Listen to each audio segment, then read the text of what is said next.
Donc, on est deux autour de la table aujourd'hui. Donc, Anne Berthaud, je ne me présente pas. Je pense je connais beaucoup d'entre vous qui sont inscrits. Donc, on est là depuis le début de la création de cette activité de formation. Mais vous connaissez peut-être pas forcément Astrid, qui est là avec moi, qui a rejoint l'équipe depuis 4 mois, voilà, 4-5 mois, et qui a été énormément à la manœuvre cet été, notamment pour construire tout ce dont on va parler durant cette session, donc tous les outils d'accompagnement.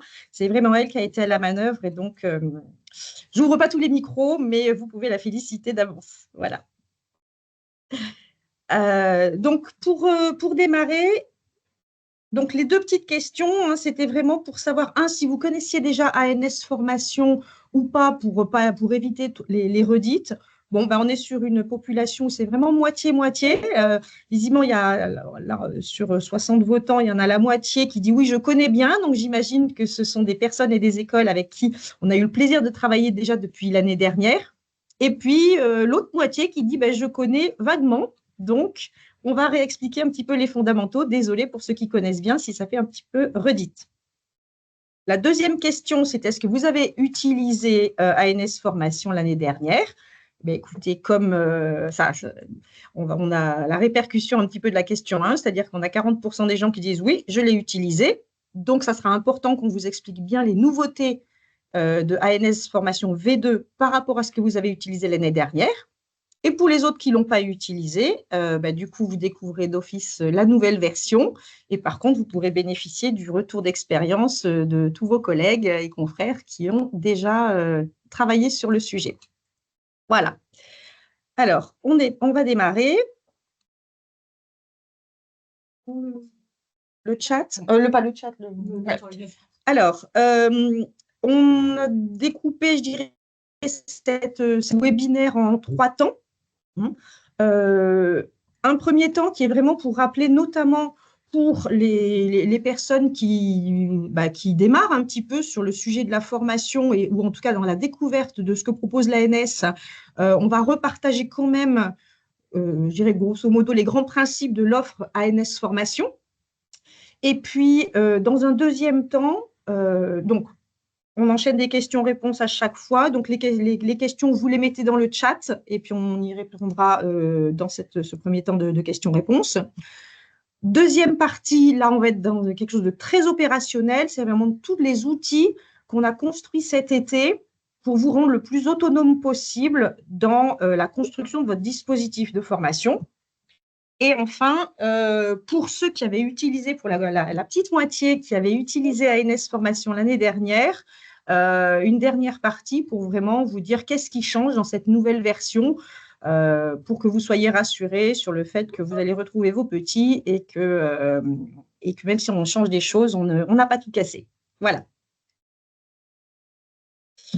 Donc, juste quelques mots pour les nouveaux. L'Agence du numérique en santé, pourquoi on intervient sur ce sujet de la formation. Donc, on est une agence d'État, on dépend du ministère de la Santé, plus précisément de la délégation du numérique en santé, une des directions centrales du ministère de la Santé, avec 3 rôles principaux. Un rôle de régulateur, donc là, ce sont tous les collègues qui travaillent vraiment à la construction des fameux référentiels opposables qui deviennent vraiment ce code de la route de l'e-santé et que vous retrouvez beaucoup dans les fameux référentiels de compétences en santé numérique. Et on a un deuxième rôle qui est le rôle d'opérateur, où là, en fait, ce sont les collègues qui construisent des systèmes d'information nationaux. Donc ça ne figure pas tellement dans vos référentiels. Pour autant, c'est intéressant de l'avoir en tête parce que, par exemple, il s'agit par exemple de la construction du système d'information des SAMU ou du portail de signalement des événements sanitaires indésirables ou du SAS, du service d'accès aux soins. Donc ça, c'est des services, en fait, que notamment les assistants de régulation médicale, les ambulanciers, mais aussi, par exemple, pour le signalement d'événements sanitaires indésirables, les aides-soignants ou auxiliaires de puériculture peuvent être en capacité d'utiliser. Et enfin, notre troisième rôle, c'est vraiment le rôle d'accompagnement. Et donc, Astrid et moi, au titre de la formation, faisons partie de cette dernière entité. Ça, c'était juste pour l'introduction. Les fondamentaux de l'activité de la formation. Alors, L'activité formation, elle se traduit pour vous principalement dans une plateforme e-learning dont vous avez le lien, donc que l'on appelle ANS Formation. Cette plateforme, elle est en ligne depuis maintenant 2 ans et demi. Les grands principes à avoir en tête sur cette bibliothèque de formation et sur cette plateforme e-learning, c'est qu'il faut le voir comme une bibliothèque de ressources pédagogiques vraiment à votre disposition et dont vous pouvez vous emparer comme bon vous semble. C'est-à-dire qu'on va vous proposer tout au long du webinaire un certain nombre de façons d'utiliser la plateforme et notamment on va insister sur la façon la plus packagée, la plus guidée pour répondre au mieux aux personnes qui ne sont pas forcément aujourd'hui, qui débutent un petit peu sur le sujet et qui débutent dans la construction du dispositif de formation. Mais ce n'est pas la seule façon d'utiliser la plateforme, cette façon guidée et packagée. C'est vraiment une plateforme de modules de formation que vous pouvez utiliser d'une autre façon, que vous pouvez utiliser cours par cours, comme cela vous plaît. C'est vraiment cette notion de « à votre disposition ». Ensuite, les 2 points les plus importants, c'est un service gratuit qui est accessible à tous, donc toute personne, tout citoyen qui souhaite avoir consulté de la formation sur ANS Formation peut le faire. Il suffit pour ça d'avoir un compte individuel, nominatif.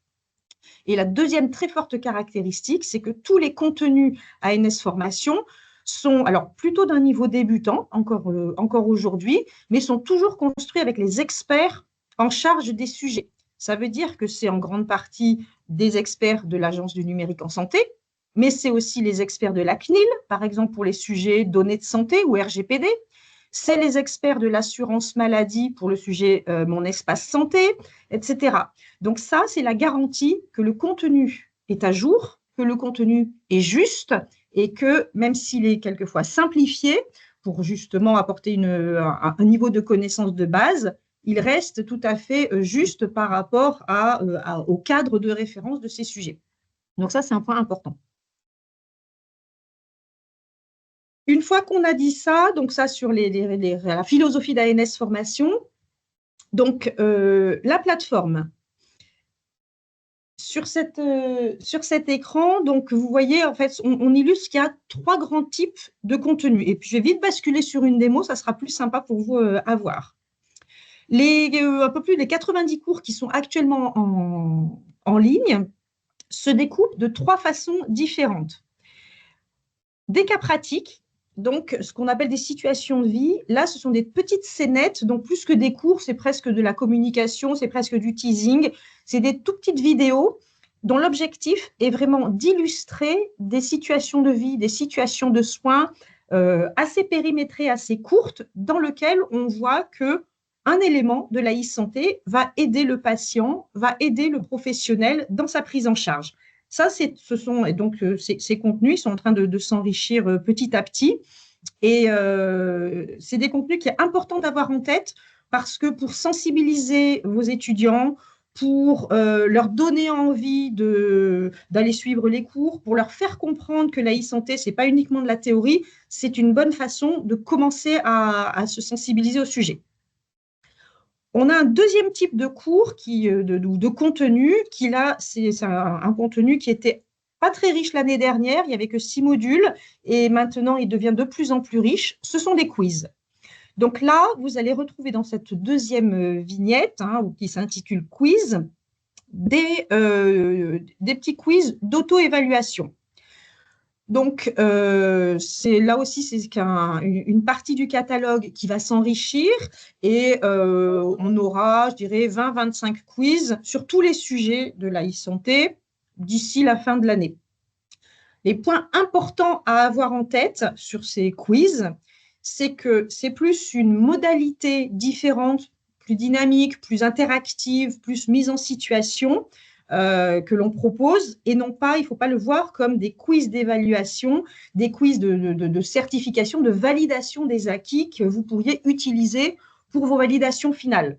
Pourquoi? Parce que ça n'a pas été conçu comme ça. C'est qu'à la fin, tout simplement, quand vous avez fait le quiz, ça vous donne votre note et ça vous donne les bonnes réponses. Donc, si vos élèves sont un peu malins, ils le font une première fois, ils ont 6 sur 10. Ils le refont une deuxième fois avec les réponses sous la main, ils ont 10 sur 10, tous. Et dans ce cas-là, ça casse un peu le thermomètre. Voilà. Mais c'est vraiment donc plutôt un dispositif d'animation différent qui peut être, d'un point de vue pédagogique, utilisé dans vos cursus pour, je dirais, animer, pour varier un petit peu les plaisirs. Et enfin, le troisième type de contenu, qui est en vert, ce sont les cours proprement dits. Et ces cours, vous allez avoir donc cette bibliothèque de cours, 80 cours aujourd'hui. Vous allez avoir deux entrées. Une entrée qui s'appelle catalogue. Là, c'est vraiment tout le catalogue en ligne à disposition et que vous retrouvez thème par thème. On ne va pas trop en parler. Et surtout, une autre façon d'organiser le catalogue qui est vraiment pour vous, qui est une organisation du catalogue par parcours étudiant, donc par filière. Voilà. Donc, je bascule juste là 5 minutes sur la plateforme pour vous montrer concrètement comment ça se présente. Hop, on va changer le partage. On a beaucoup de questions. Il y a beaucoup de questions déjà. Attendez, je partage tout mon écran, ça sera plus simple. Voilà. Vous voyez la plateforme? Voilà.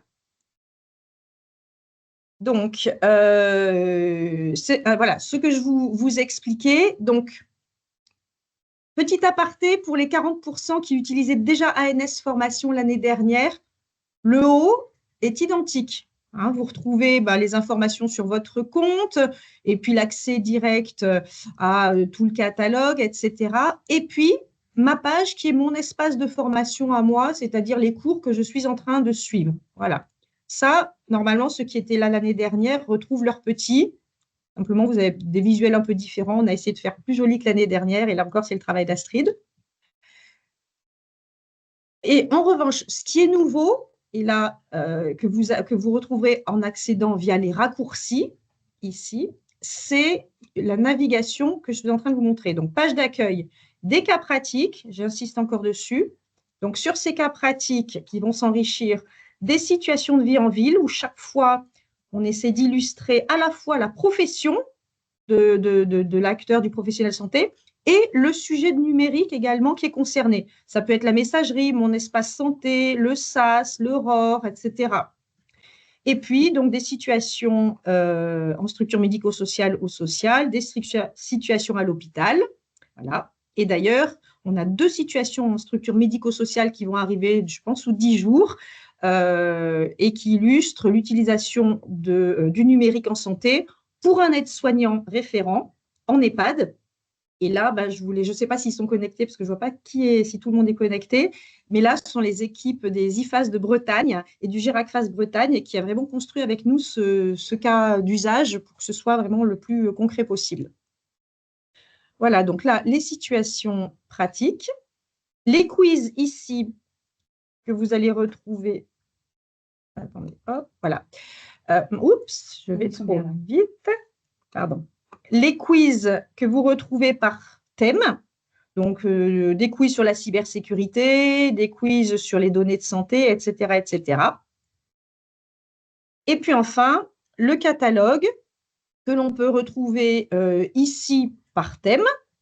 Donc, de la même façon, voilà, tous les thèmes, on a organisé le catalogue par grande thématique, parce que 90 cours, ça devenait franchement le bazar, on ne s'y retrouvait plus.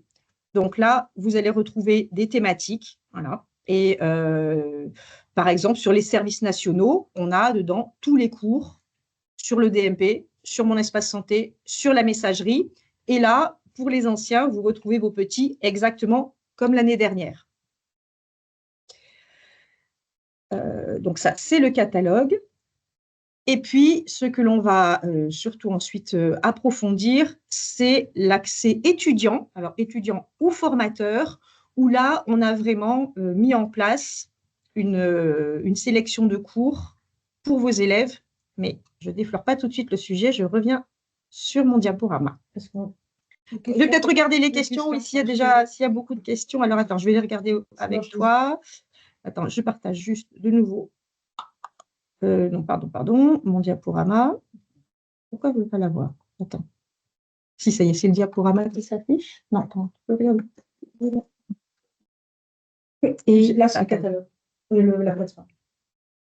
Excusez-moi, je cherche juste ma souris. Comme j'ai trop d'écrans ouverts après. Les questions. Alors, je balaye 2 minutes toutes les questions que vous avez posées. Tac, tac, tac. Le tableau de bord employeur. Bon, ça, en même temps. Je vais pas passer.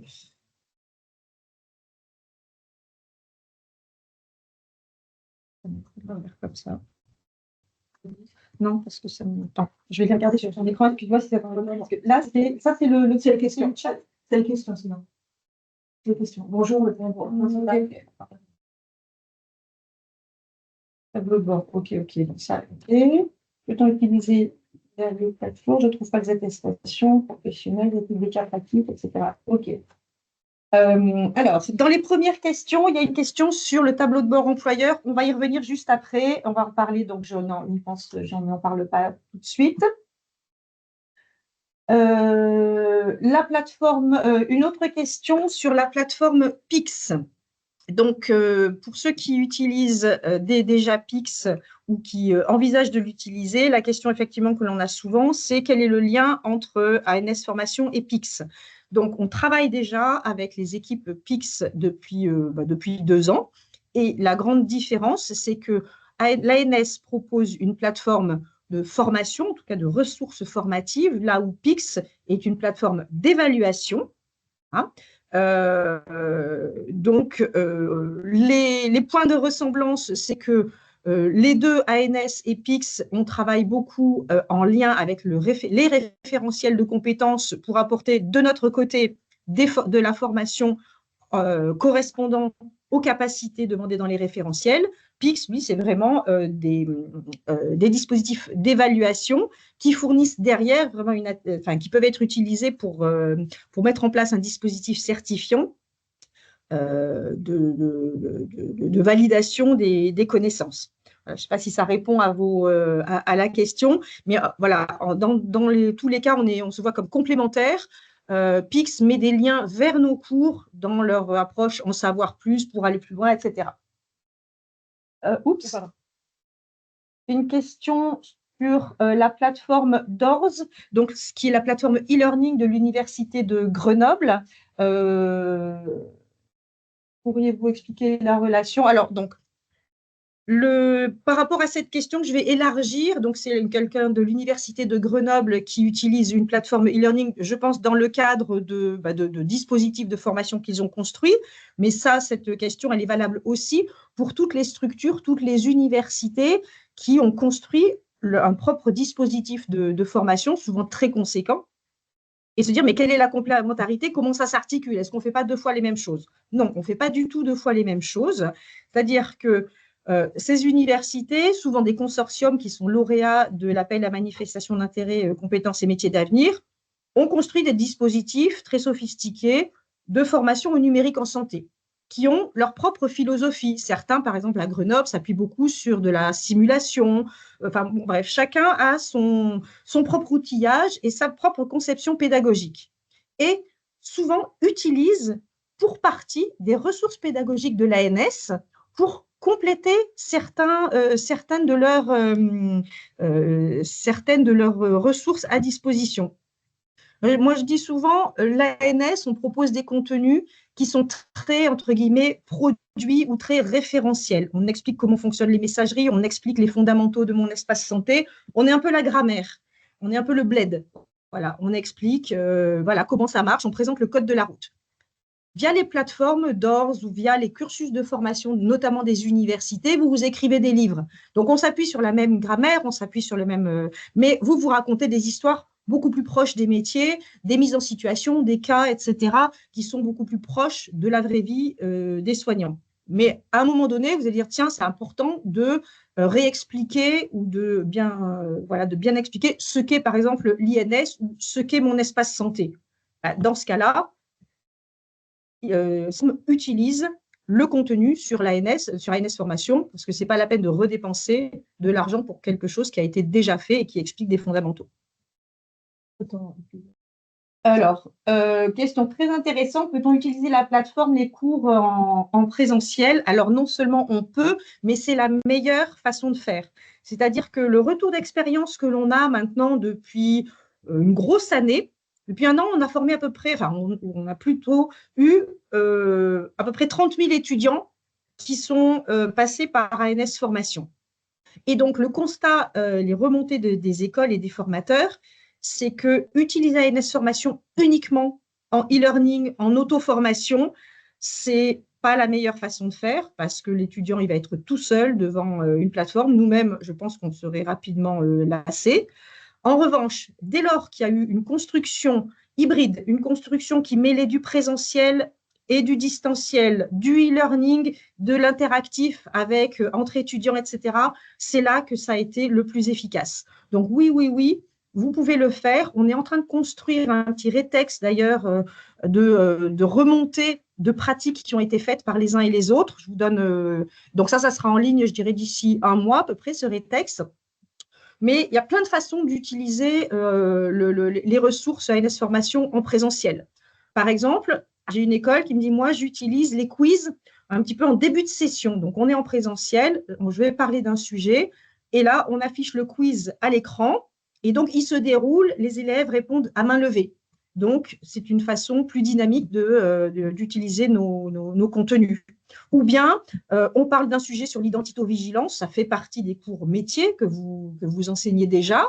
À l'issue de ça, vous dites, bah, maintenant, vous suivrez tel et tel cours qui sont sur ANS Formation et qui sont en distanciel. Non, alors, question, oui, c'est vrai. Les quiz sont-ils validants? Permettent-ils d'obtenir une attestation validante? Alors, rien n'est validant chez nous. Voilà, que ce soit clair. Donc, les quiz ne sont pas validants. On n'est pas un organisme de formation. On ne propose aucune attestation certifiante ou quoi que ce soit. C'est pour ça qu'on utilise beaucoup le mot de ressources pédagogiques à votre disposition pour qu'il n'y ait pas d'ambiguïté. Toute la partie validation, toute la partie attestation officielle, tout ça est de votre ressort et donc c'est vous qui allez décider de ce qui est validant et pour que ce soit validant, il faut que ce soit notamment individuel. Ça ne veut pas dire que ANS Formation ne peut pas vous aider, on en parlera tout à l'heure sur des attestations de suivi qui sont un élément que fournit la plateforme, j'en reparlerai tout à l'heure, mais je n'utilise pas vraiment le mot validant à dessein. Je ne retrouve pas les attestations. Je vous montrerai tout à l'heure. Ah, je suis responsable pédagogique pour les masseurs kinésithérapeutes. Est-ce qu'il y a un parcours prévu? Je vais en parler.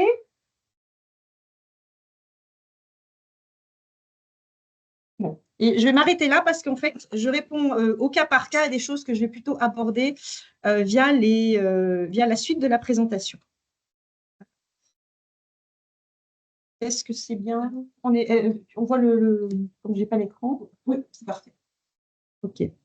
Alors, par contre, je ne suis pas du tout au bon endroit. Hop. Donc, je reviens. On en était là avant de diverger vraiment sur la démo et sur un peu la présentation de la plateforme et répondre aux questions.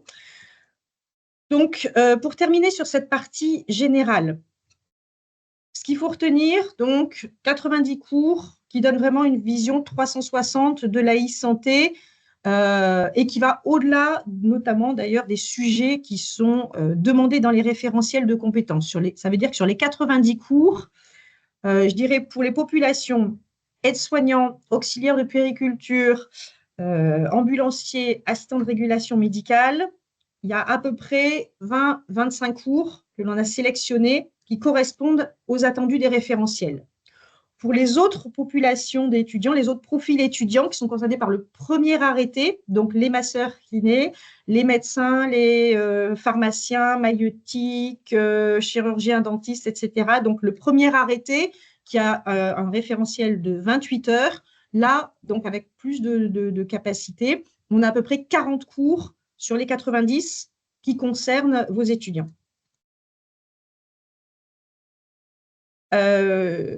Sur l'utilisation de la plateforme, Comme je disais au début, quand je parlais de ressources pédagogiques à votre disposition, il y a deux façons d'utiliser la plateforme. Une approche à la carte, et là, c'est vraiment de se dire, je me promène dans la plateforme, comme vous le feriez un peu sur YouTube, bon, avec des fonctionnalités différentes, et de dire, comme ce que peut faire l'Université de Grenoble avec DORS, je viens picorer des cours ici ou là qui complètent mon dispositif de formation. Si on prend par exemple l'Université de la Sorbonne, l'équipe de la Sorbonne a construit un gros dispositif de formation et il y a 5 ou 6 cours qu'ils utilisent en complément. C'est ce que j'appelle l'approche à la carte. Les gens viennent choisir, ils n'ont pas vraiment besoin de nous, ils sont autonomes, simplement ils viennent sélectionner des cours qu'ils demandent à leurs étudiants de suivre.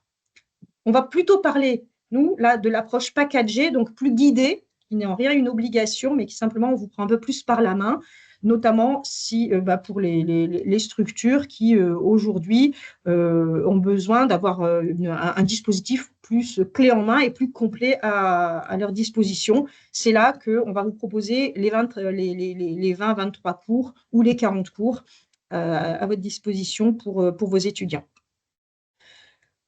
En lien avec des questions auxquelles je n'ai pas répondu dans le chat, dans des points fondamentaux à se souvenir tout de suite.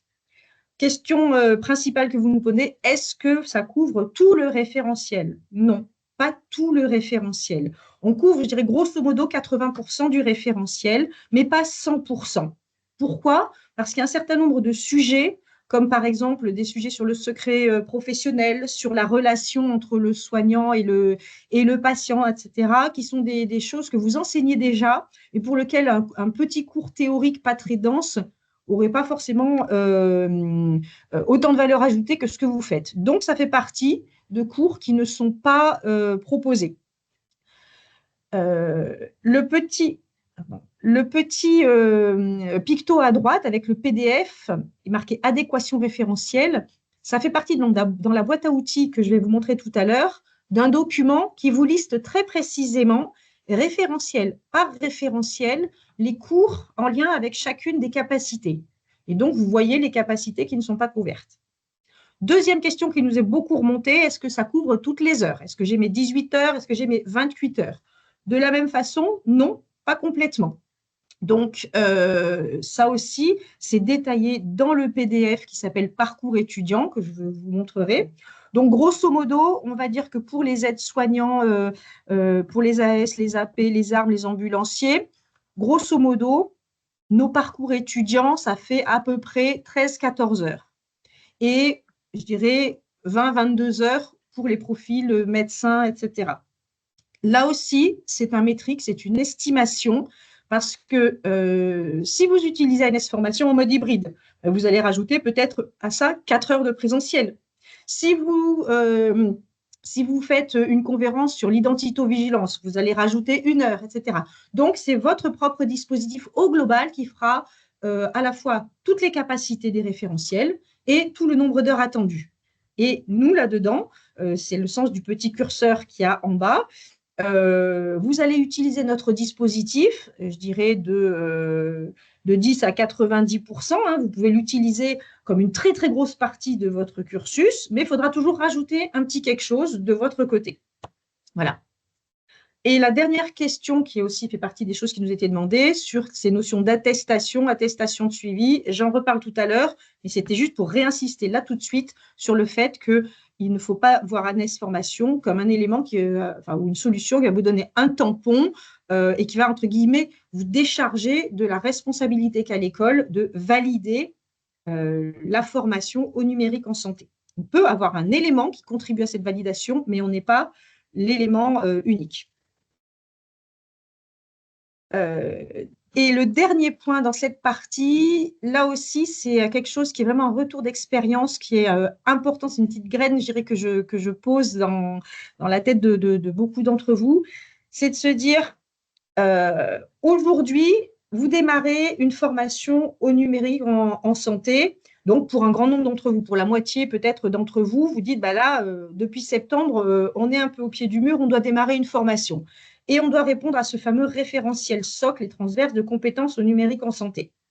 À côté de ça, on avait l'habitude, notre métier, hein, c'est de former nos étudiants, nos élèves, à un référentiel de compétences métiers réglementaires avec vos différents blocs de compétences, accueillir le patient, etc., etc. Le message important que l'on veut vraiment porter et qui est quelque chose, mais qui est tellement revenu depuis tous les retours d'expérience de l'année dernière, c'est que progressivement, au fil des mois et au fil aussi des promos, hein, l'année prochaine, ça sera encore mieux et encore plus efficace, il faut au maximum essayer de rendre poreux ces deux référentiels et de ne pas avoir d'un côté l'enseignement métier et de l'autre côté une espèce de verrue qui serait le référentiel au numérique en santé, qui serait un truc à part. Parce que sinon, la e-santé sera toujours une espèce d'objet exotique qui n'est pas compris, qui n'est pas intégré dans les pratiques. Donc, il faut vraiment que petit à petit, c'est pas évident, hein, donc c'est normal que ça se fasse progressivement, on parte vraiment du métier, du métier futur de l'étudiant, métier que vous lui enseignez, et de matiner toutes ces compétences par des briques, des éléments de la e-santé pour que petit à petit, vraiment, vos étudiants se rendent compte que la e-santé, c'est comme le smartphone, c'est un élément maintenant qu'il utilise et qu'il va utiliser de plus en plus au quotidien. Voilà. Avant de passer à la suite, est-ce qu'il y a d'autres questions que je voudrais préciser?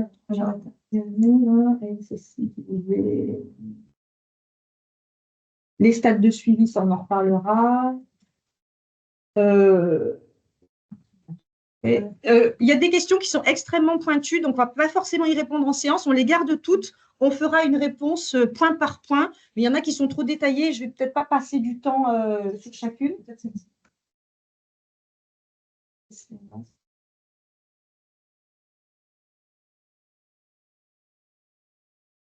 Oui, question très importante. Est-ce qu'il est possible de récupérer les vidéos de l'ANS quitte à citer l'ANS, bien sûr, pour les intégrer à votre dispositif? Alors, les seules vidéos qui sont disponibles sur notre chaîne YouTube, ce sont les cas pratiques, les fameux cas pratiques, la e-santé dans la vraie vie. Celles-là, vous pouvez les télécharger sur la chaîne YouTube de l'ANS. Pour les cours eux-mêmes, tout le reste du catalogue, non, on ne peut pas les télécharger parce que, en fait, on met régulièrement à jour ces cours. C'est la garantie qu'ils soient toujours justes. Et donc là, en 2 ans, par exemple, il n'y a pas un cours qui n'a pas été mis au moins une fois à jour. Donc, c'est pour ça qu'on ne peut pas les télécharger. Par contre, vous pouvez les utiliser, les intégrer par des liens un petit peu plus personnalisés dans vos propres plateformes e-learning. Et puis surtout, vous pouvez complètement aussi, en tant que formateur, les utiliser ou pomper des contenus, des questions, etc., pour construire vos propres cours. C'est-à-dire, il ne s'agit pas de dupliquer un cours, ça serait un petit peu bête, encore que si vous avez envie de le faire, vous faites ce que vous voulez, mais refaire un cours qui réexplique c'est quoi l'INS, ça serait un peu dommage.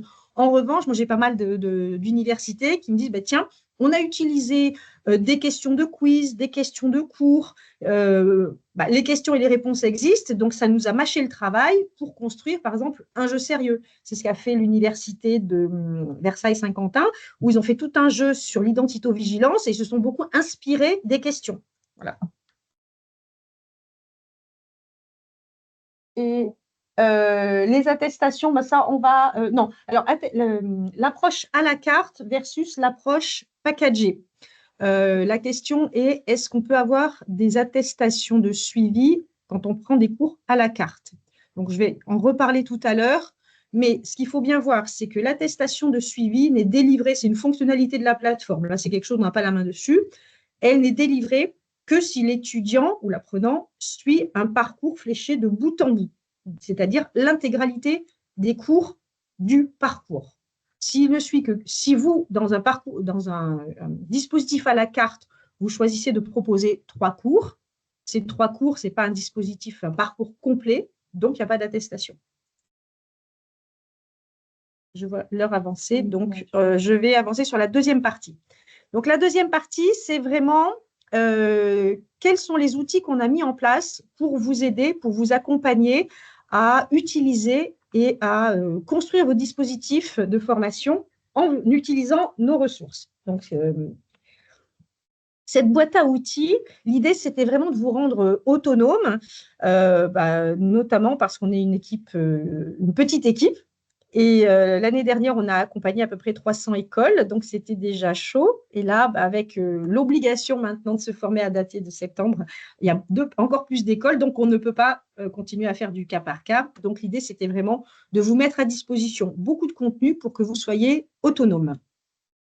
Donc, ces contenus, c'est vraiment de l'éditorial, donc pour expliquer en détail comment fonctionne ANS Formation. C'est vraiment des fiches pédagogiques pour, donc là, le visuel ici avec notre serpentin, hein, c'est vraiment, on a essayé de se mettre dans vos chaussures pour dire, je démarre la construction de mon propre dispositif. Qu'est-ce que je dois faire? Donc, on a séquencé plein d'étapes, une dizaine d'étapes. Chacune de ces étapes fait l'objet d'une fiche pédagogique et d'une boîte à outils, d'un certain nombre de fichiers supplémentaires qui doivent vraiment vous permettre de savoir exactement ce que vous avez à faire. Et puis enfin, des FAQ également qui reflètent les questions que vous nous posez. Alors, je bascule tout de suite sur ce contenu-là. Hop.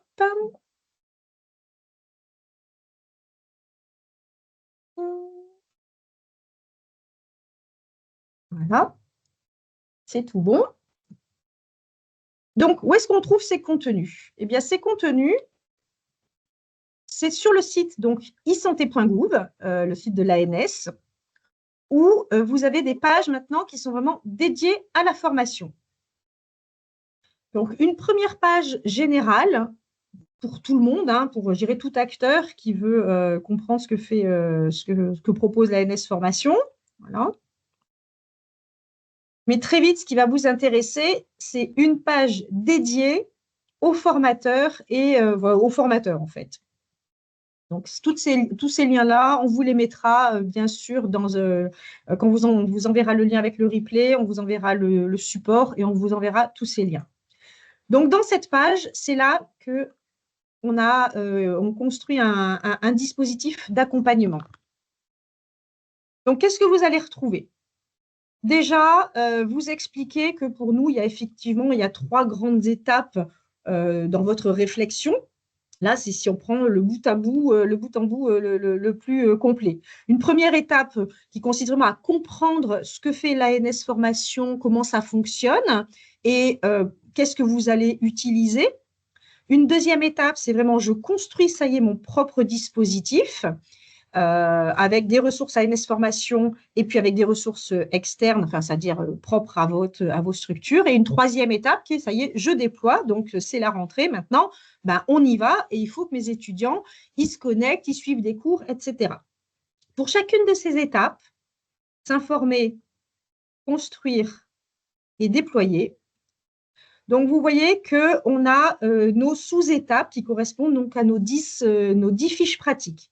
Chaque fois, vous avez la fiche pratique et des contenus, des outils complémentaires.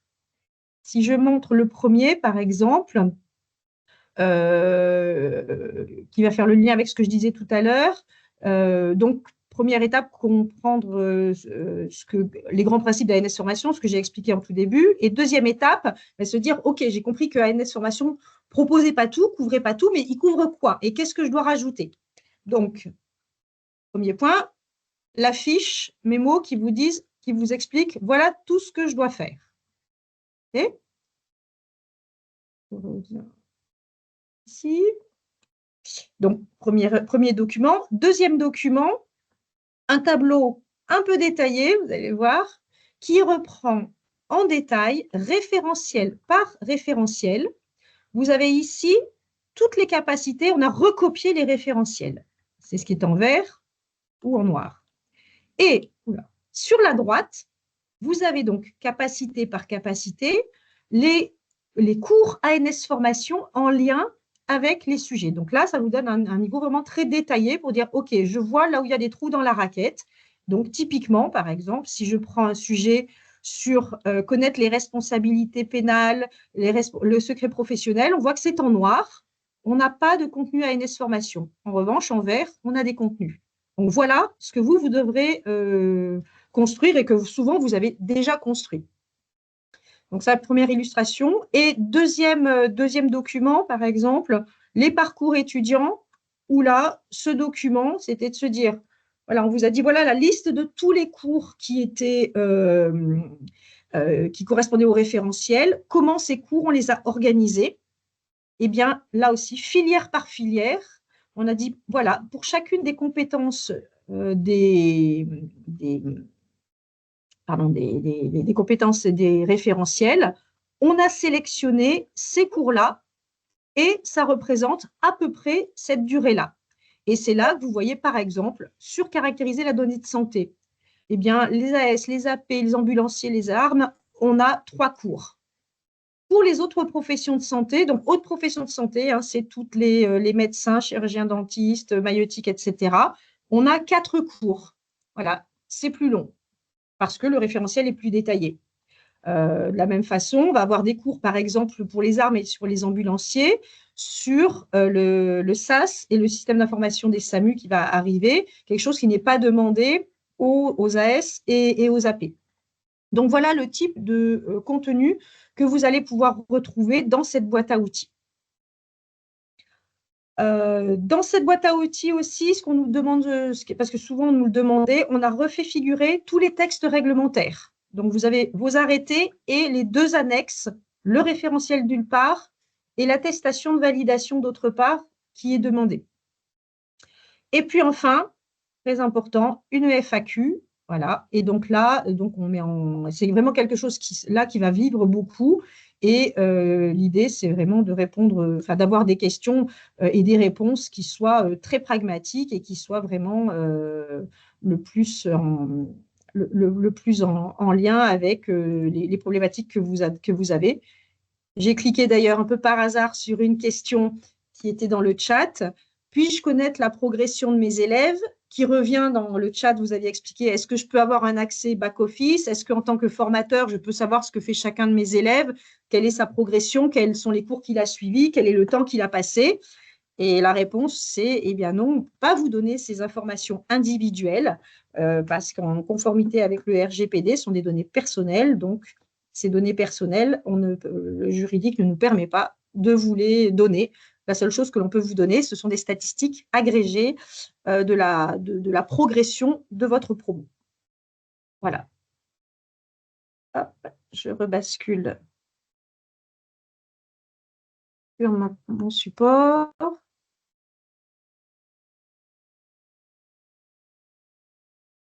C'est bon, on voit de nouveau le support. Parfait. Voilà. Donc, voilà, sur cette page-là, le point important, hein, c'est vraiment, allez-y, regardez, consultez, faites-nous aussi vos retours pour nous dire est-ce que c'est clair, est-ce qu'il y a des choses qui manquent, est-ce qu'en fait, il y a des choses qui ne sont pas assez compréhensibles. C'est en ligne, mais ce n'est pas figé, ce n'est pas définitif. Voilà. On va zoomer maintenant sur quelques points qui sont des points marquants dans votre phase de construction du dispositif. Premier point, une fois que vous avez compris ce que vous allez utiliser comme ressources pédagogiques, il faut maintenant créer les comptes des étudiants, puisqu'il faut des comptes individuels, nominatifs, pour accéder aux cours de la plateforme. Pour faire court, il y a 3 façons de se créer un compte. Soit une façon création de compte unitaire, c'est ce que vous, en tant que formateur, avez souvent fait. Vous êtes allé sur la page d'inscription et vous avez saisi votre nom, votre prénom, votre mot de passe, etc. Vous êtes créé votre compte. Ça marche quand on est une personne lambda, quand on est 3 formateurs. Quand on a, comme là, on vient de le faire pour les IFSI je crois que c'est CHU de Dijon, on a créé 500 comptes. C'est un peu long si on demande à chaque étudiant de se créer, aux 500 étudiants de se créer chacun leur compte. Donc, ce qu'on vous propose, la deuxième façon, c'est de créer pour vous les comptes de façon massive. Donc là, c'est ce qui est utilisé le plus fréquemment et ce qui fonctionne très bien. Donc, on crée pour vous des cohortes. Voilà. Et la troisième façon, c'est d'automatiser la création de comptes en faisant un lien entre votre plateforme e-learning, si vous en avez une, et ANS Formation. Le point important à retenir, parce que ce n'est pas toujours bien compris, c'est que vous choisissez une façon de faire. Et ce n'est pas un peu de la façon 2, un peu de la façon 3, non. Donc, il faut bien comprendre comment fonctionne chacune de ces façons de créer des comptes. Et puis ensuite, vous choisissez votre tactique En général, c'est comptes en masse et quelquefois, c'est les comptes automatiques. Pour les comptes en masse, là, il y a encore une fois la fiche qui détaille comment faire. C'est un procédé extrêmement simple. La seule chose à faire, hein, c'est vraiment, on a un template, un fichier Excel type qui est à votre disposition, que vous pouvez télécharger avec des petites consignes. Il suffit de nous le renvoyer complété et nous, on va créer pour vous les comptes de façon d'un seul coup. L'intérêt, c'est que d'un seul coup, on vous crée les comptes pour vos 30, 50 ou 500 étudiants. Deuxième intérêt, donc ça s'est fait d'un seul coup et ce n'est pas fait en 2 mois comme ça peut durer. Les comptes sont tout de suite actifs, c'est-à-dire que comme c'est nous qui les créons, on les rend immédiatement actifs. Alors que sinon, il faut que vous receviez un mail d'activation, etc. Donc ça, c'est un gain de temps important. Voilà. Simplement, il faut à peu près une semaine pour que voilà. Il faut une semaine à peu près pour que pour qu'on fasse cette création de cohorte. Voilà. Point très important, je vois il y a des questions qui apparaissent là-dessus, je vais y répondre juste après. Point important, nous, on est en relation qu'avec le formateur, qu'avec l'école. On n'est pas en relation avec chacun des étudiants. Donc, ça veut dire que lorsque vous nous demandez de créer les comptes, donc, vous nous donnez ces données personnelles, on crée les comptes et on vous informe avec un mail qui vous dit, voilà, vos comptes, vos X comptes sont créés. L'adresse mail, c'est celle que vous nous aviez donnée. Le mot de passe qui est générique, c'est celui-là.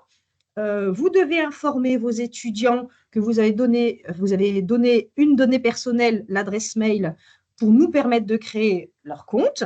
Hein, il faut donc en ce sens respecter le RGPD et informer vos étudiants. Et ça, c'est vous qui devez le faire. Tout ça, dans le mail de création de compte que l'on vous envoie, ça figure. Donc, vous pouvez au minimum renvoyer juste le corps du mail à vos étudiants. Mais ça, c'est vous qui devez le faire. Voilà. Au vu des questions, il y a un point qui est important, c'est les gens nous disent, mais en fait, lorsqu'on crée un compte, lorsqu'on inscrit une cohorte, etc., est-ce qu'on l'inscrit sur un parcours? Est-ce qu'il voit que son parcours? Est-ce qu'il voit que la page d'accueil, etc.? C'est deux choses complètement différentes. Créer un compte, c'est simplement dire, je vous ai donné l'accès à ANS Formation. En gros, j'ai ouvert la porte du magasin, alors qu'avant, c'était fermé à clé. Après, que va aller voir l'étudiant? C'est vous qui allez le choisir. Ça fait partie justement des points importants dans votre construction de dispositif. C'est-à-dire qu'à un moment donné, quand vous construisez votre dispositif, vous allez vous dire, par exemple, on va suivre tous les parcours ANS, tous les cours proposés par ANS Formation. Mais ces cours-là, moi, en tant qu'école, c'est moi qui me pose la question de dire comment je les organise. Est-ce que, par exemple, je demande de suivre tel sujet, par exemple la cybersécurité, en septembre et en octobre. En novembre, je demande de suivre les cours sur la donnée de santé, etc., etc. Donc, vous organisez le temps de formation. Est-ce que c'est du présentiel? Est-ce que c'est des travails personnels guidés, donc tout seul? Ça relève de votre choix. Et en fonction de ce que vous aurez organisé, donc de votre dispositif, vous allez dire à vos étudiants, eh bien, par exemple, suivez donc les cours de la cybersécurité en septembre et dans le support d'information que vous allez faire auprès de vos étudiants, parce qu'il faut bien leur communiquer, il faut bien leur donner un support d'information, vous allez leur indiquer où est-ce qu'ils doivent aller. Donc, c'est vous qui allez décider si ils vont sur la page d'accueil, s'ils vont sur la page cybersécurité, c'est votre choix. Hein. Il faut bien distinguer. Ce n'est pas parce que le compte est créé que ça donne l'endroit où ils vont atterrir. Vous me dites si je ne suis pas claire, mettez dans le chat, hein, c'est ce que je dis. Voilà. Les cohortes évoluent d'une année sur l'autre. Tout à fait. Alors ça, on a clairement le cas avec 2 cas de figure. Le plus simple, c'est par exemple les écoles d'infirmiers qui avaient l'année dernière me dit bon ben voilà, on a créé une cohorte pour les premières années, donc la promo, si je ne me trompe pas, 23, 26, une cohorte pour la deuxième année, 24, 20, je dis je veux me tromper. Enfin, la promo qui a démarré en 2023, la promo deuxième année 2024, la promo troisième année 2025. Donc on avait créé ces 3 cohortes. Les élèves, l'année dernière, faisaient partie de la cohorte de 24-27, 2024-2027. Cette année, ils font toujours 2024-2027, mais de première année, ils sont devenus des deuxième années. Donc, ça suit son cours, rien à dire. Par contre, on a les cas de « Ah, là, j'ai des redoublants » ou « Là, j'ai des gens qui viennent en cours de session » ou etc. Et bien là, par rapport à la grosse cohorte de 70 étudiants, vous allez nous envoyer au cas par cas, donc là, c'est moins, enfin, par petit paquet, les 4 étudiants nouveaux, le redoublant qu'il faut mettre de nouveau en première année. Voilà, là, on va faire on va ajuster. Combien de temps les comptes créés sont-ils valides? Alors, les comptes, ils sont valides tant qu'ils sont utilisés. Ça veut dire qu'un compte qui est inactif, dont on voit qu'il n'y a plus d'activité dans les statistiques depuis 12 mois, on va le désactiver. Donc, ça veut dire que là, c'est un processus qu'on vient de mettre en place cet été. On fait des statistiques pour dire quels sont les comptes qui étaient inactifs depuis plus d'un an. On envoie un mail pour dire attention, votre compte est inactif. Si vous n'allez pas suivre au moins un cours, dans 3 semaines, il sera désactivé. Voilà. Vous n'évoquez que le public. Ah oui, excusez-moi. Donc, je n'évoque que le public et non pas les professionnels sur le terrain déjà en poste. Donc, effectivement, on parle beaucoup des étudiants parce que c'est notre grosse population, mais vous avez raison, ANS Formation est disponible pour tout le monde. Donc, ça veut dire que pour les professionnels en exercice, soit parce que vous voulez les former, je crois qu'il y avait un RSSI, je ne sais pas si c'est la même personne qui voulait former à la cyber, ou quelqu'un d'autre qui voulait former sur CARE, donc tout ce qui est la gestion des situations de crise. Tous ces cours sont disponibles, sont accessibles, et donc on peut de la même façon créer par exemple une cohorte. Si vous avez un ensemble de professionnels en exercice pour lesquels vous voulez que l'on crée des comptes, et c'est vous qui choisirez les cours que vous voulez leur faire suivre. Typiquement, j'ai un hôpital qui m'a fait créer cet été une petite cohorte d'une quinzaine de personnes. Vraiment, c'était les référents d'identito-vigilance. Et les cours qui vont suivre, que la personne a choisi, c'est des cours d'identito-vigilance. Donc finalement, tout ce qu'on explique là pour les étudiants en termes de comment je choisis les cours, comment je crée les comptes, ça s'applique pour les autres. La seule chose, c'est que dans les parcours qui sont proposés, le plus simple, c'est d'aller naviguer pour vous dire est-ce que ça me plaît ou est-ce que ça ne me plaît pas. Je pense que si vous allez dans les parcours étudiants, vous allez avoir peut-être beaucoup de choses qui sont au-delà de ce que vous vouliez, dispenser comme formation. Mais c'est à vous de choisir. Alors, il n'y a pas de différence de module entre les deux parcours AP, non, les parcours AS et AP, je pense, proposés sur ANS Formation. Est-ce qu'il y a une raison? Et oui, et donc il y a une raison, c'est-à-dire que il n'y a pas de différence parce que le référentiel est le même. Donc, nos cours n'étant pas très métiers, c'est les mêmes cours qu'on a sélectionnés pour les aides-soignants et les auxiliaires de puériculture. Pour autant, alors pourquoi avoir fait une entrée par filière? Parce que l'année dernière, on a eu des dizaines d'écoles qui nous disent « mais je n'arrive pas à retrouver mon parcours alors qu'on avait écrit ce parcours est générique et s'adresse à tous les profils ». Ils ne trouvaient pas. Donc, on s'est dit il faut que ce soit clair par filière. Voilà. Ça va être difficile d'intégrer les 18 heures dans des parcours diplômants allégés qui font par quoi que certains bloquent et pas d'autres.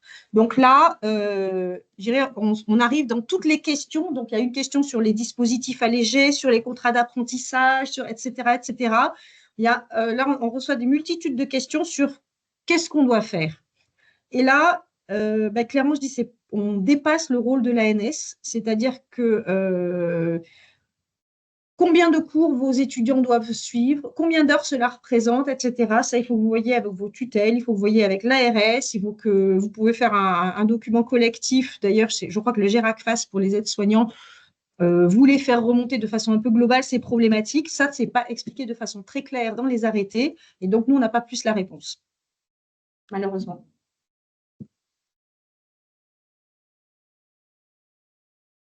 La question, donc on verra. Alors, pour la formation des professionnels déjà diplômés, l'hôpital se charge de valider l'attestation de l'ordre professionnel. En fait, l'hôpital ou n'importe qui se charge de valider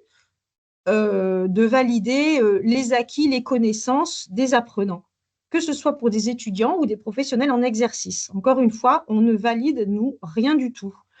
Tout ce que l'on fait, et là, je vais basculer sur la plateforme de nouveau. Hop. Donc ça, je ne vais pas tout à fait suivre le déroulé, mais comme c'est des questions qui reviennent beaucoup, voilà. Ici. Alors, je reviens sur ma page d'accueil. Donc, première chose, donc je remets un petit peu en mode démo, du coup, je ne suis pas tout à fait mon fil, mais au vu des questions. Pour les professionnels en exercice, pour aussi ceux qui sont en parcours à la carte, je vous invite à passer peut-être plus par le catalogue, où là, vous voyez thème par thème les cours qui sont proposés.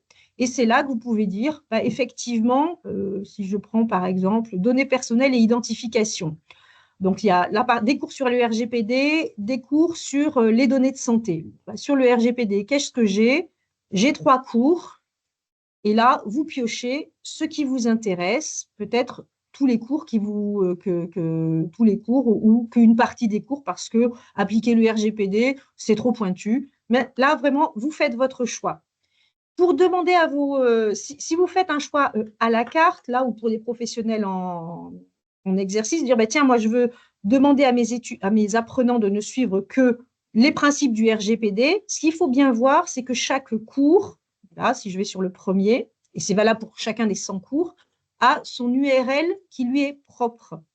Donc, quand vous créez un support d'information pour vos apprenants, dans un suivi à la carte, vous pouvez leur dire, vous allez suivre le cours les principes du RGPD, le cours les principes de mon espace santé, vous mettrez ce lien-ci qui est personnalisé.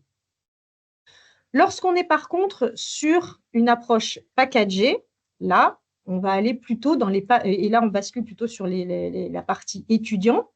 Donc, on va arriver sur cette page d'accueil ici, où je peux, et donc je vais cliquer sur les parcours étudiants, que l'on retrouve, encore une fois, mon raccourci magique, c'est celui-là. Hein. Formation étudiant, j'arrive au même endroit.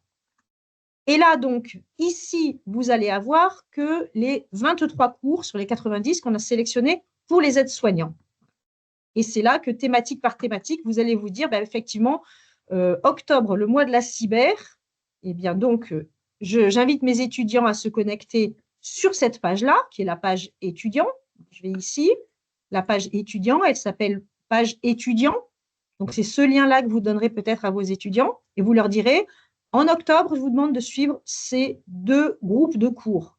Les cours sur la cybersécurité pour les individus, gérer ses mots de passe, et les cours sur la cybersécurité en santé. Ça, c'est le déroulé des cours. Et le parcours étudiant, il est là, il est l'intégralité du parcours, ça veut dire suivre les cours qui sont ici et que je fais dérouler. Tout cela, tous dans leur intégralité. Quand j'ai suivi ces cours-là, à ce moment-là, ça me délivre une attestation de suivi que je trouverai si je vais dans Parcours, ici en haut, Parcours. J'ai mon parcours, j'étais aide-soignant, j'ai mon parcours aide-soignant. Je zoome pour que vous ayez un peu plus clair. Mon parcours aide-soignant, c'est donc 23 modules, comme on l'a vu. 23 modules qui sont ici présentés de façon un peu plus organisée. Mais c'est quand même 23 cours à suivre. J'en ai, et pour que, et mon parcours, je vois bien, il est en cours, il n'est pas complété, il n'est pas terminé. Quand j'aurai suivi les 23 cours, à ce moment-là, il passera en statut complété. Et si je clique dessus, hop, je vais remettre en plus petit. À ce moment-là, l'attestation que vous voyez, qui est juste une attestation de suivi. Donc, l'attestation, c'est une attestation de présence. Elle sera déverrouillée et vous pourrez la télécharger. Donc, j'insiste encore une fois, c'est-à-dire, si vous voulez utiliser cette notion d'attestation de suivi, ça atteste que l'élève a bien suivi les 23 cours que l'on a considérés comme répondant au référentiel et qu'il l'a bien suivi en entier, ces 23 cours. Mais après, la validation par l'hôpital ou par l'école s'arrête là. Enfin, prends la main. Alors, il y a une question, mais qui est une question précise, mais qui englobe un sujet plus global. Si j'ai une élève auxiliaire de puériculture qui est rentrée en IFAS cette année, elle avait suivi donc l'année dernière une partie des parcours, une partie des formations, est-ce qu'elle doit reprendre l'intégralité? Alors, la bonne nouvelle, c'est non. C'est-à-dire que lorsque je suis des cours, eh bien, les cours là, par exemple, les 4 cours que j'ai suivis, c'est le compte Anne Berthaud, ou donc le compte de l'élève auxiliaire de puériculture, qui ont bien été suivis. Je change de cursus, eh bien, mes 4 cours, ils sont toujours associés à mon nom. Donc, si je suis un cours d'aide-soignant et j'avais ces 4 cours à suivre, la plateforme considère qu'ils sont déjà suivis. Donc, je ne perds pas mon historique. Ça, c'est la bonne nouvelle. Par contre, pour cela, il faut que mon compte, mon identifiant reste le même. Parce que moi, mon compte individuel, il est défini de façon individuelle par mon adresse mail. Donc, si par exemple, j'avais mon adresse anneberthaud@gmail.com avec 4 cours et que l'école, l'IFAS me dit « Ah non, non, maintenant c'est anneberthaud@IFAS de Lorraine », IFAS de Lorraine, c'est un nouveau compte. Donc là, l'historique est à 0. Voilà. C'est le seul point important à avoir en tête. Où je vois l'heure qui tourne. J'arrête un peu les questions pour quand même reprendre la suite. Parce que sinon, alors, vite, il faudrait que je retrouve ma souris pour ça.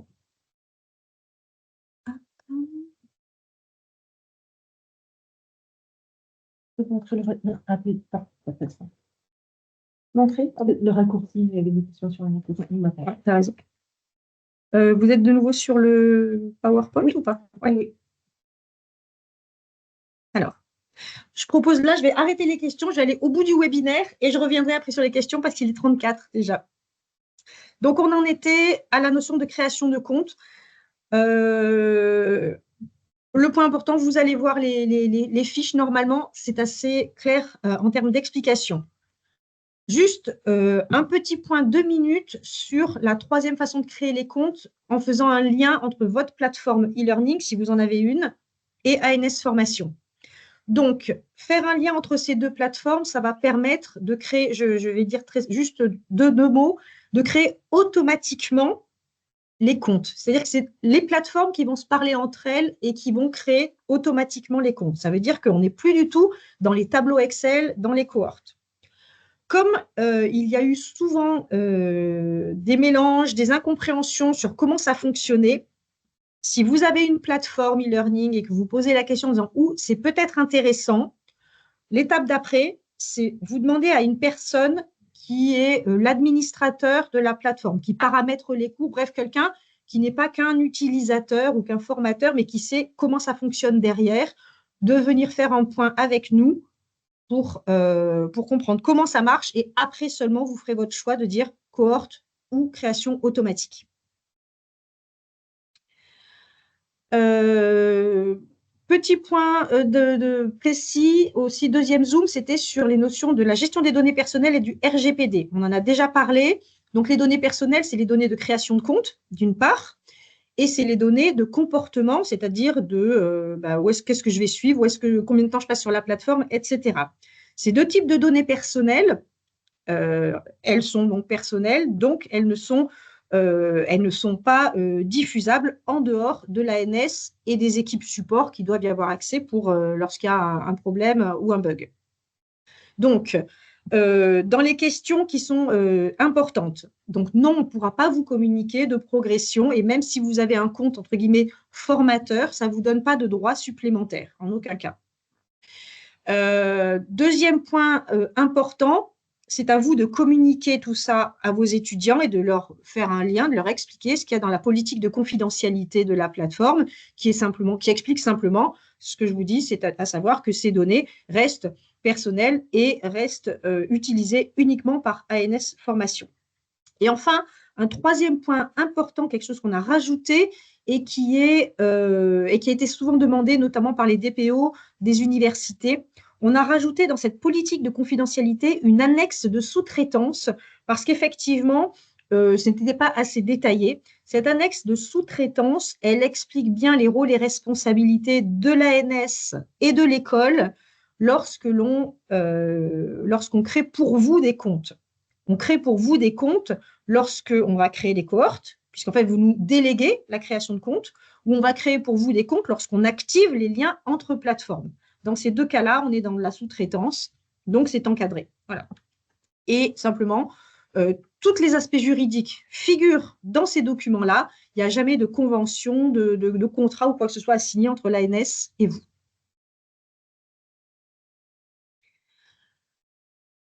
Point important, là aussi, dernier zoom sur les attestations. Donc, j'en ai déjà parlé plusieurs fois. Là, ce qu'on affiche, c'est ce qui figure dans vos arrêtés. Alors, pas dans le premier arrêté, mais dans les arrêtés pour les AS, les AP, armes, ambulanciers.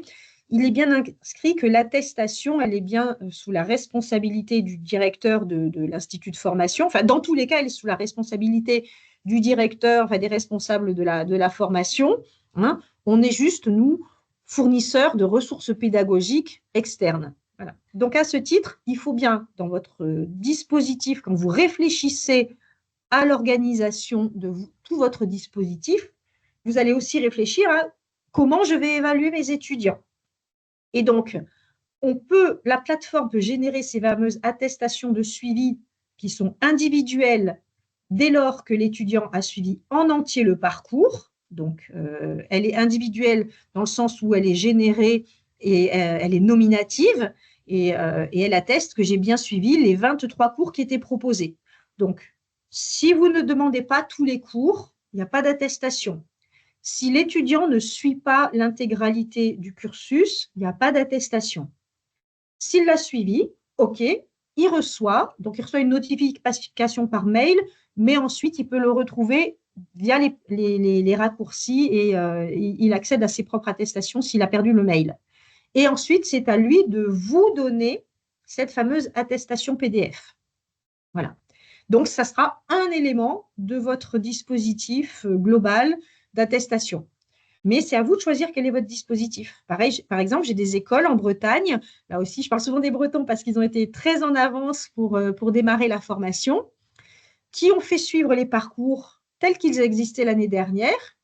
Par contre, ils ont construit eux-mêmes des quiz en s'inspirant de diverses questions pour que, au final, pour à la fin avoir effectivement une petite session de questions sur table. C'est chacun qui l'organise à sa façon. Vous avez une question un peu spécifique avant de passer à la dernière partie, sinon L'attestation qui qui reçoit l'attestation? L'apprenant, seulement l'apprenant. Et c'est l'apprenant qui vous l'envoie.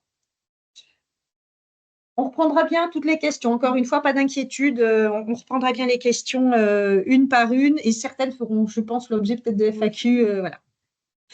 Pour terminer les 20 dernières minutes, vous utilisiez déjà ANS Formation l'année dernière. Ah, on vous propose une nouvelle version. Donc, qu'est-ce qui a changé? Qu'est-ce qui est pareil? Donc, le but là, c'est surtout de vous rassurer, de vous dire il y a des choses que vous n'allez pas tout à fait retrouver, mais au global, normalement, rien de trop contraignant pour vous. Donc, ce qui ne change pas déjà, hein, c'est bien l'entièreté du catalogue. Comme je vous montrais, le catalogue, les cours, ils restent les mêmes, leurs intitulés restent les mêmes, les URL aussi, si vous faisiez des liens, tout ça ne change pas. Et voire même, la bonne nouvelle, c'est que le catalogue se stabilise. Donc, il y a encore un petit peu de nouveautés, de cas pratiques et de quiz. Il va y avoir des cours sur Via Trajectoire qui vont arriver. Mais à part ça, on a fini à peu près la construction du catalogue à date. Donc, ça, c'est ce qui ne change pas. Ce qui ne change pas non plus, c'est les fonctionnalités de la plateforme.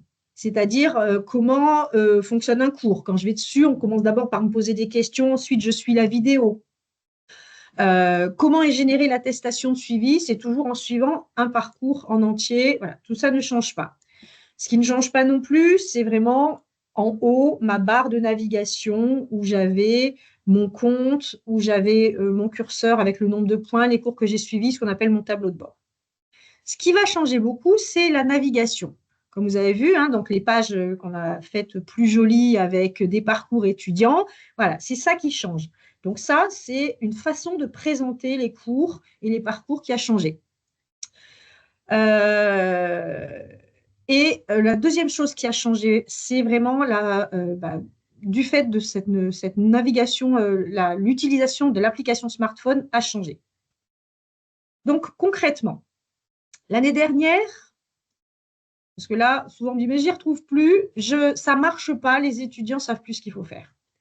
Alors, premier point, il y avait en gros 5 parcours l'année dernière. Ces parcours étaient, on a remis les couleurs, pour que ce soit plus facile, ils étaient multithématiques.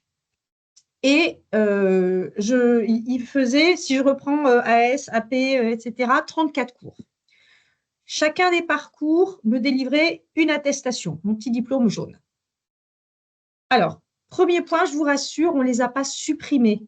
Ils existent toujours temporairement pour vous finir tranquillement, pour notamment les promos qui sont encore en cours, pour finir avec ce dispositif-là sans devoir changer le truc en milieu d'année.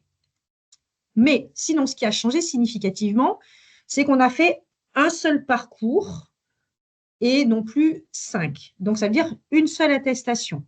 Les cours, on les a allégés. Pourquoi? Parce qu'en fait, il y avait beaucoup d'écoles qui nous disaient, même si les cours ils sont sympas, même si vous avez simplifié les choses, ça reste encore trop théorique, ça reste souvent trop détaillé. Donc, on s'est dit, ça ne sert à rien de mettre trop de cours si c'est pour qu'au final, les élèves n'aient rien retenu parce que trop compliqué. On réduit vers plus l'essentiel. Donc, 23 cours pour vraiment avoir plus l'essence de ce qu'il faut retenir dans ces fameux référentiels. La deuxième différence, donc, c'est vraiment un parcours AS, un parcours AP, un parcours ARM. Même si les cours sont les mêmes, l'étudiant AP, il y a marqué auxiliaire de puériculture, il sait que c'est là qu'il doit aller. Voilà. Ce qui est important, c'est que si l'élève avait commencé à suivre des cours, c'est la notion des petites coches, alors qu'ils étaient dans mes fameux 5 parcours, dans son historique, eh ben, les cours, ils sont toujours identifiés comme suivis par l'étudiant. Donc, ils sont toujours bien comptabilisés dans mon compte. Voilà. Donc, si vous décidiez, on parle d'un redoublant qui l'année dernière, j'étais dans une promo et j'avais suivi déjà 15 cours. Bah, aujourd'hui, ça a une tête, un paquet cadeau un peu différent, mais je n'ai pas du tout perdu mes 15 cours. Ils sont toujours identifiés comme suivis. Et donc, j'ai juste les cours suivants à faire. Voilà. Donc ça, c'est le point important et je vous montrerai dans une petite démo vraiment comment retrouver ces parcours. Ils sont toujours, si je n'ai pas le temps, en tête. Vous avez toujours, comme l'année dernière, le mot parcours qui figure dans le haut de page. Quand vous cliquez sur parcours, apparaissent en premier le parcours aide-soignant, ambulancier, etc. Mais en dessous, vous retrouvez le parcours découvrir la e-santé, approfondir mes connaissances en e-santé, élargir mes connaissances, nos fameux 5 de l'année dernière. Donc, ils y sont toujours. Deuxième point très important, l'application smartphone. Donc, les questions, j'y reviens après pour être sûr de finir. On a beaucoup mis en avant l'application smartphone, qui est une application accessible, donc l'application Corp Academy, l'éditeur de la plateforme. Cette application était accessible sur les stores, il fallait la télécharger et elle permettait de suivre sur son téléphone les cours. Cette application, en fait, elle a 2 gros inconvénients, mais vraiment gros inconvénients. Premier inconvénient, déjà, elle n'est pas très stable et on a vu, on avait pas mal de remontées cet été, de bugs, qui fait que ça plantait. Mais le deuxième inconvénient encore plus majeur, c'est qu'elle ne permet de visualiser que les cours, les catalogues, tout ce qu'on a mis, la navigation, les parcours étudiants, etc., on ne peut pas le voir sur l'application smartphone et on ne pourra jamais le voir. Ça veut dire que nous, on vous déconseille maintenant d'utiliser l'application smartphone Corp Academy. Attention, on peut toujours utiliser ANS Formation depuis un téléphone, mais pas avec l'application. Donc, on vous dit simple, et donc là, on a juste quelques petites photos, et derrière, un pas à pas. Ça veut dire qu'au lieu d'utiliser l'application Corp Academy, qui est le petit logo bleu avec la croix, on vous propose, et ça sera dans le guide du formateur, ça peut être dans le guide étudiant aussi, 2 guides qui sont en train d'être terminés. L'étudiant va sur son navigateur Internet, ça il connaît, il a forcément son navigateur Internet. Moi, c'est Google que j'utilise, donc c'est mes copies d'écran, mais il tape dans la barre Google ANS Formation, il tombe dans les résultats sur la version ordinateur de la plateforme. Là, en cliquant dessus, ça lui demande de se connecter la première fois. Donc, il va saisir son identifiant, son mail et son mot de passe. Si on a créé la cohorte, c'est vous qui aurez envoyé à l'élève son identifiant et son mot de passe générique. Il le fait la première fois et il arrive directement sur la plateforme. Et ensuite, donc il arrive sur son compte et ensuite, il pourra aller sur les parcours étudiants. Il y a, vous voyez là, très classique, hein, le petit menu burger avec les tirets. Il a accès au parcours étudiant, il retrouve tous ses petits. Voilà. Donc, la bonne nouvelle, c'est que ça fonctionne. Le changement, c'est qu'il ne faut pas que vous gardiez l'application Corp Academy. Et le troisième conseil très, très important, vous allez, vous, sur… Ah. Merci, Franck. Vous allez tester vous-même l'application sur votre téléphone et puis ben, vous voyez comment ça marche. Et ça me fait la transition toute trouvée pour la dernière partie qui est quel est votre rôle, puisqu'il nous reste 10 minutes. Donc, la dernière partie, c'est vraiment votre rôle en tant que point d'accès, en tant que personne de proximité auprès de vos étudiants. Comme on le disait l'année dernière, on a fait, je dirais, des bêta-tests grandeur nature, hein, parce qu'il y avait quand même 30 000 étudiants, on a eu plus de 300 écoles, donc c'était un gros bêta-test. Maintenant, on ne peut plus le faire avec toutes les écoles qui se connectent. Ça veut dire qu'il faut que vous-même, vous deveniez vraiment l'aide et le support de niveau 1. Donc, c'est vraiment vos équipes qui doivent être en capacité de répondre aux premières questions des étudiants. Votre rôle, il est clé. Alors, déjà, ça va passer, savoir répondre aux étudiants. Alors, le point vraiment évident, c'est allez vous-même sur la plateforme en tant que formateur, suivez les cours. Vous devez avoir suivi, là je vais être directive, vous devez avoir suivi tout ou partie de ce que vous demandez à vos élèves. Sinon, vous ne saurez pas si les cours sont pertinents, vous ne saurez pas comment faire le lien avec des cours métiers, vous ne saurez pas comment fonctionne la plateforme. Donc, quand les étudiants vous poseront des questions, ça ne vous parlera pas. Deuxième chose, vous allez construire des supports d'information. On va vous donner des templates, mais ces supports, ils vont déjà bien aider l'étudiant.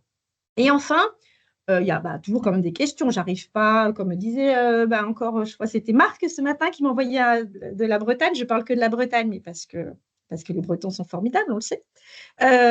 Marc, il me disait je vais leur faire des petites copies d'écran pour leur montrer comment trouver mon attestation, etc.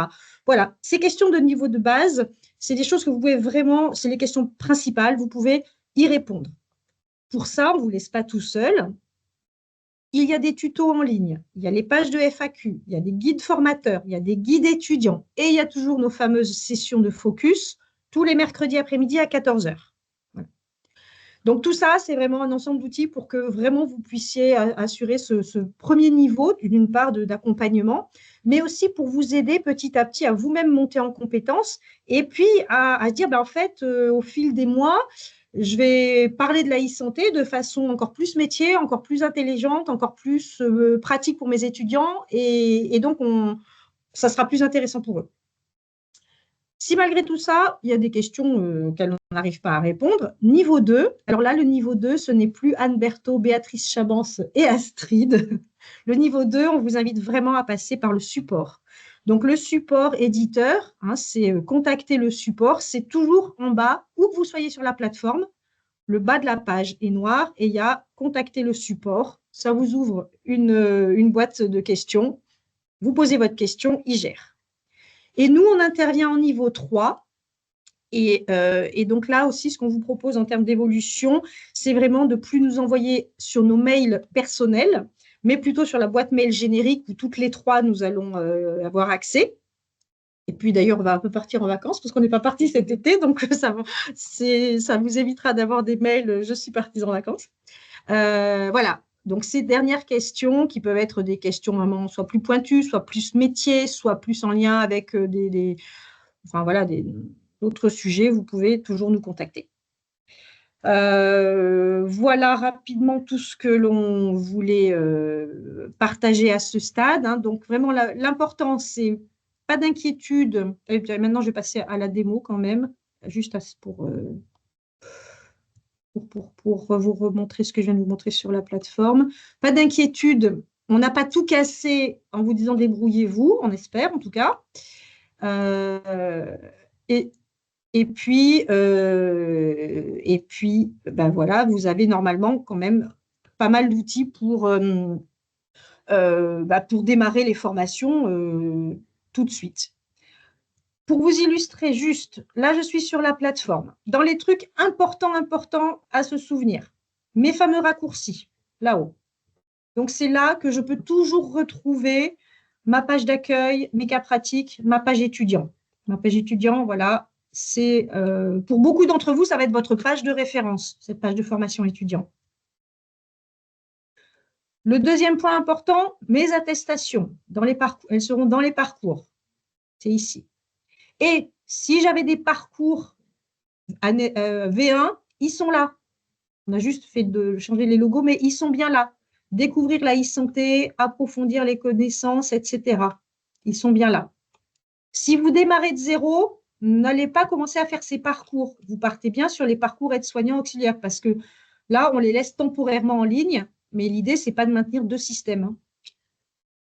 Enfin, si je reviens sur la page d'accueil par mon raccourci, quelque chose qui visiblement n'est pas si visible que ça, on a mis ici des tutos besoin d'aide. Donc là, aujourd'hui, il n'y en a pas beaucoup. Ce sont des petits tutos vidéo. Je ne trouve pas mon attestation. J'en ai deux autres qui arrivent qui sont je ne trouve pas ma filière. Par exemple, je suis infirmier, il n'y a pas marqué parcours infirmier. Non, ou masseur kiné, non, parce qu'en fait, c'est dans autre profession de santé. Voilà, c'est expliqué. Voilà, je ne comprends pas où est ma page, etc. Ben, voilà, ça, c'est un autre point qui revient souvent. Ma page, c'est mon espace personnel, les cours que je suis en train de suivre. Ah, ben, j'en avais commencé, mais ils ne sont pas terminés. Voilà. Alors que la page d'accueil ou les autres pages raccourcies, c'est mes pages de navigation. Voilà. Donc, c'est ça la différence. Donc, ma page, c'est mes versions d'avant et les pages raccourcies, c'est les nouvelles versions. Il y a des grandes questions dans les 5 minutes qui restent. Est-ce qu'il y a un délai pour suivre les vidéos du parcours complet? Il n'y a aucun délai. Tout ce qui est en ligne est tout le temps en ligne. C'est vous qui fixez vos délais. C'est vous qui fixez votre organisation.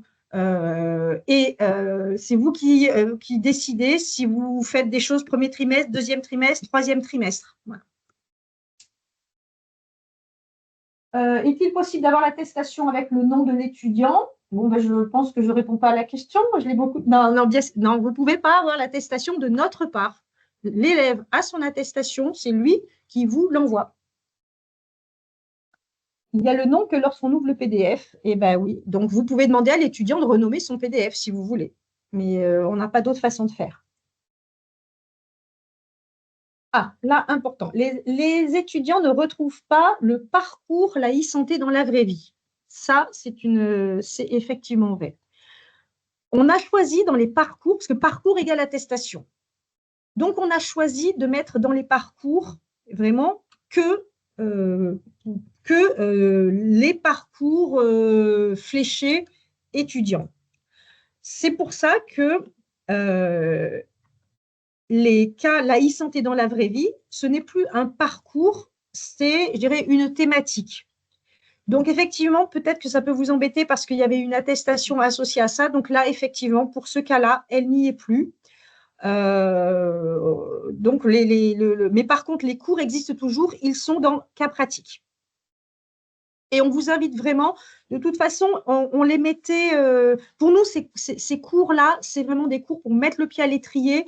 C'est vraiment des choses qui peuvent être, où là, en plus, ça passe très bien sur le smartphone. Vous pouvez dire aux étudiants, allez, ben, tel jour, on va démarrer le dispositif formation numérique, allez voir tel cours sur votre smartphone, etc.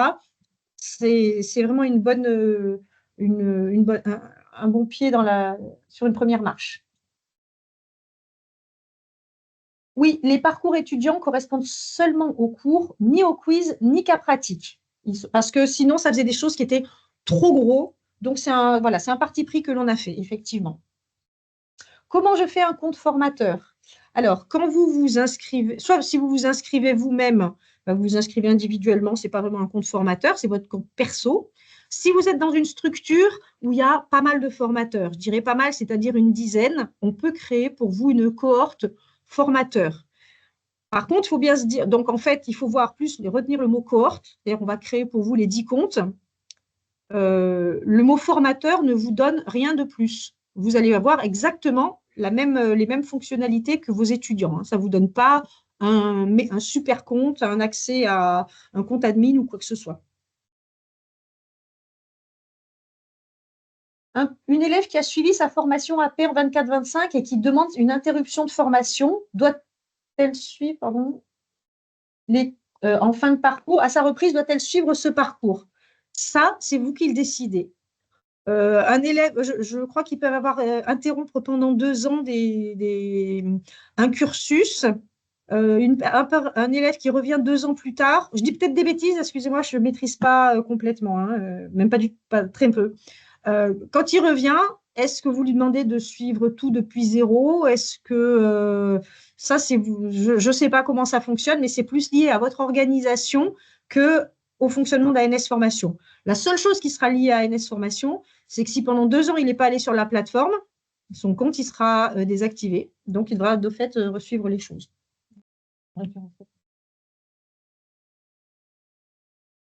Ah, le référentiel comporte 5 compétences et on a 3 thématiques. Bien vu. Alors, pourquoi ça? Parce que, si vous prenez ici, on a regroupé effectivement, donc là, la première compétence, elle est comme dans votre référentiel. On traite des 4 sujets d'identité, données de patient, identité du professionnel. Deuxième thématique, deuxième compétence, cybersécurité, c'est pareil. C'est bien distingué chez nous. Et ensuite, les compétences 3, 4 et 5, c'est communication, outils numériques et télésanté. En fait, là, on a moins de cours. Donc, on s'est dit, on va tout regrouper dans un seul titre, parce que sinon, ça va nous faire une page à rallonge comme ça. Par contre, vous retrouvez bien, par exemple, télésanté est bien isolée. Donc, la compétence télésanté, on la trouve ici. Et communication et outils numériques, ce sont les 2 blocs de cours qui sont ici. Et là, en fait, si vous regardez en détail, si vous avez envie de vous plonger là-dedans, le fichier qui s'appelait adéquation référentielle et cours, en fait, on peut parler, par exemple, de mon espace santé à plusieurs endroits. Donc, donc nous, on a fait le choix de tout regrouper et simplement avec d'un côté les dossiers patients informatisés, je dirais c'est le dossier local, le DPI, le DUI, et les services nationaux, là, c'est le DMP, mon espace santé, les messageries. C'est plutôt comme ça qu'est fait la distinction. La boîte à outils n'apparaît pas sur mon compte formateur. La boîte à outils, alors. Ah, mais non, mais la boîte à outils n'apparaît pas. La boîte à outils, est-ce que la personne parle de ça? C'est-à-dire la boîte à outils, tous les documents et les fiches pratiques, elles n'apparaissent sur le compte de personne parce qu'en fait, on n'est pas sur ANS Formation, plateforme e-learning, on est sur e-santé.gouv, le site institutionnel de l'ANS. Donc, comme on l'a mis en ligne hier, personne n'avait l'adresse. Voilà. Donc, simplement, on va vous envoyer les liens, d'une part, et ensuite, on vous invite à les enregistrer dans vos favoris. Et puis sinon, je pense que ça va rapidement bien se référencer dans Google. Vous retaperez les mots qui vont bien pour tout petit. Alors, comment créer son compte formateur quand nous avons un compte perso? Je pense que votre compte perso, il peut complètement être utilisé en tant que formateur. Donc, la question est, quel est le problème que ça vous pose d'avoir votre compte perso? Est-ce que c'est parce que vous utilisiez une adresse Gmail?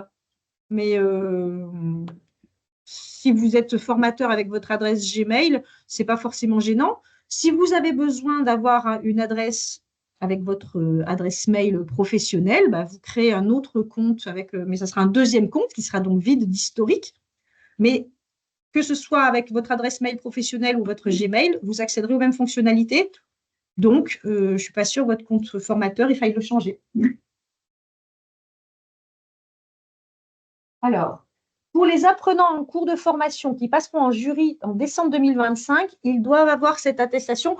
3 points d'interrogation, ça veut dire que c'est une question qui inquiète. Alors, encore une fois, c'est vous qui décidez de ce qu'ils doivent fournir en décembre.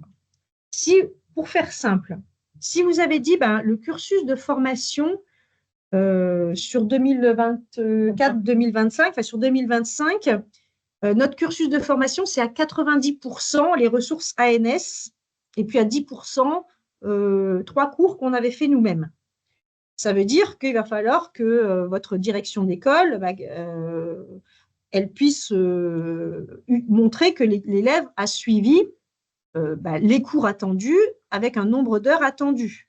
Comme 90% des cours étaient sur la plateforme ANS, c'est intéressant de demander à avoir l'attestation individuelle. Mais ce n'est pas une obligation. Vous pouvez très bien dire, j'ai 90% des cours, c'est sur ANS Formation, mais je fais 2 heures de quiz sur table en décembre, et ce sera ça qui valide ma formation, parce qu'en tant que direction d'école, j'ai décidé que